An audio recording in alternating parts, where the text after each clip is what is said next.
Okay, so it looks like we're live. Thank you very much. My name is Mimi Kalinda, and I just want to say thank you so much to the Tropic Summit for having me for this talk. Very, very excited and pertinent topic. Looking forward to exploring more with you all out there. So the topic that I'm going to be speaking on is how communications can help Africa achieve its integration agenda. What an exciting time it is for Africa right now. So much happening across the continent, within regions and within countries, and really looking forward to the next couple of years to see how things shape up for us, all of us who live on the continent and in the diaspora. This idea of integration is absolutely intriguing, looking at not only how it came about, but also where we are right now in the lifetime of that process.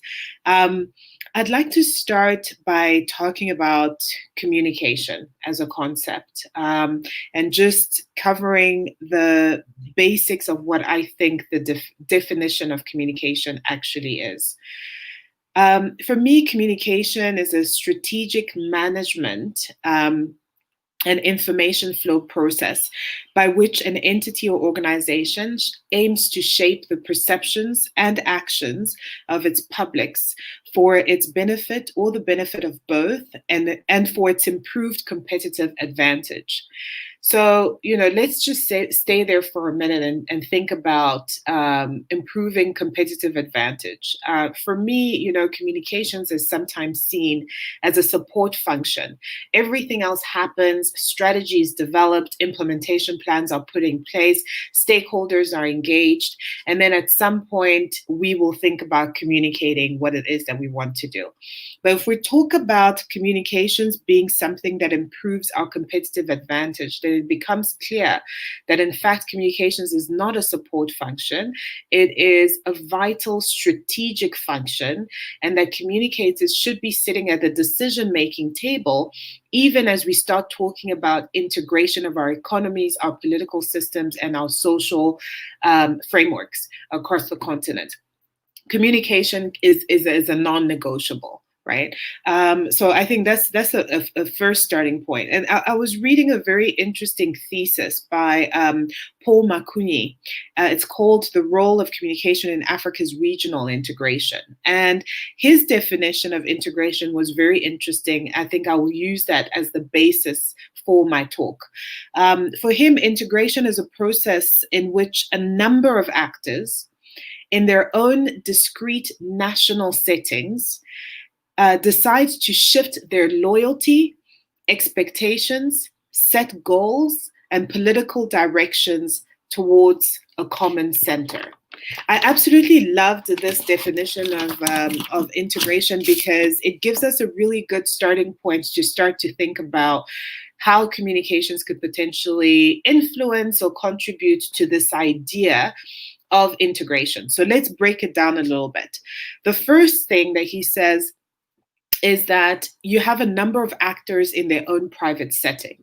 So already it's clear that we're talking about countries that are different, that have different economic systems, that have different political dynamics, that have different social and cultural and traditional nuances. And sometimes, going back to the whole idea of narrative and how people like to think about Africa, you would think that integration would be an easy thing because here we are Africa, we are one, especially if you're looking at it from an external context. But in fact, we are talking about 54 countries that all have, even though there are similarities, but we have to recognize the differences, right?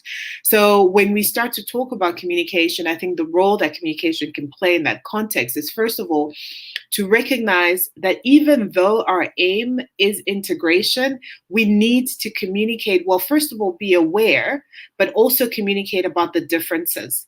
What are our differences? Because it's only once you've been able to identify the differences that you're able to then plan a way forward on how to merge those differences or make them work together in a seamless way that eventually takes you towards your goal. So I think communication has a role to play there.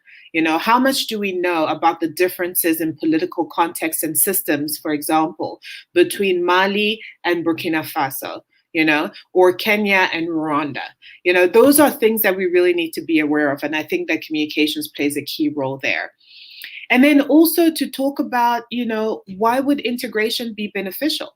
So if we are different, if we go from the starting point that we have these differences, which are not necessarily disadvantages, but there are differences, then why would integration be beneficial? It was very interesting. A few years ago, we worked, my company and my team and I at Africa Communications Media Group worked on communications around the reform of the African Union. So working with, you know, President Kagame's office, who was leading the African Union at the time, and working with the AU itself, and really thinking about how do we communicate to Africans, the ordinary African, you know? And I certainly don't use ordinary in a derogatory way at all, but the ordinary African communicating to me and you about what is the importance of the African Union? Why does it even need to be reformed in the first place? What were the challenges that we were dealing with? What are the potential opportunities that lay ahead? And what are the gaps, and how do we close those gaps? And the same thing with integration. So if we go from the premise that we're dealing with 54 different African countries, how do we then start to communicate about what are the benefits of integrating in the first place?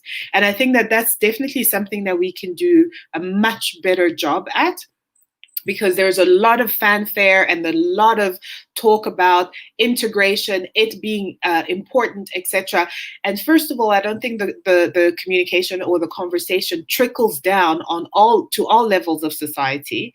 But secondly, I think the messaging itself is not succinct. It's not as clear as it should be about the benefits and advantages of the said integration.